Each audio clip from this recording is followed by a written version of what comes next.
Well, many still left reeling after yesterday's double shooting at a Scarborough playground that left two sisters, 5 and 9 years old, in hospital. Our Tammy Sutherland live right now at the scene. And what's very disturbing here, a number of things, Tammy, but about a dozen kids were playing at the time that this happened.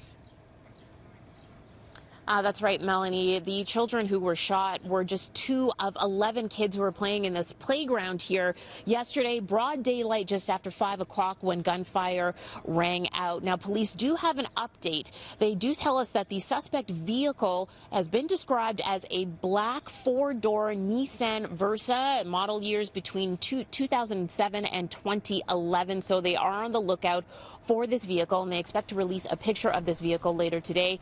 Police said last night that they believe that the target was a man who was here in the playground as well. So we don't know at this point whether or not it was a parent or someone who lives here in the complex. But we do know that the parents who do live in the complex and do have children who play in this playground on a regular basis are traumatized by this event.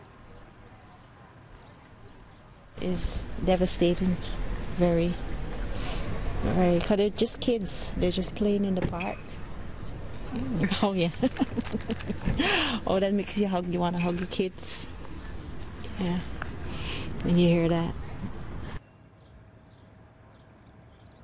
Now, within about an hour of the shooting, Police Chief Mark Saunders came to the scene here to speak to the media. He also was horrified by the shooting.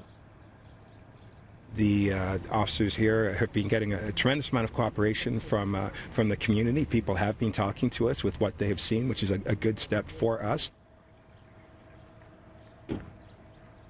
And also, we want to show you here, there is a security camera here that's on the side of this home.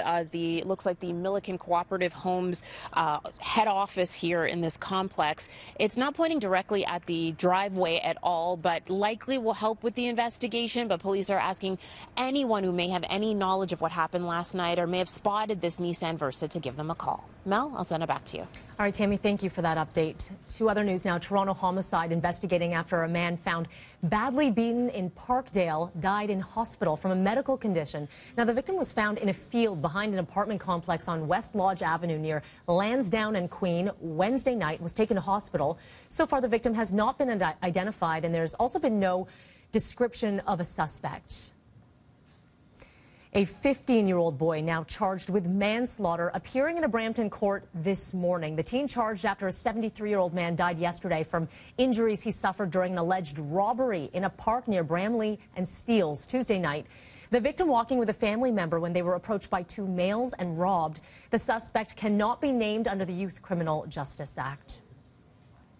Well, for millions of Muslims around the world, this is a day to celebrate. It is Eid al-Fitr, the end of the holy month of Ramadan. The day will start with prayer and reflection and then culminate into a more festive mood of food and celebration. For the past 30 days, Muslims have taken part in fasting and religious contemplation. Now, there are several local events happening, and coming up in the next hour, we'll be checking in with those taking part in Eid celebrations in the city's East End. Well, a chance to say happy birthday and thanks to an iconic Toronto music venue. We're talking Massey Hall, of course, before it closes for a couple of years for a major renovation. Fans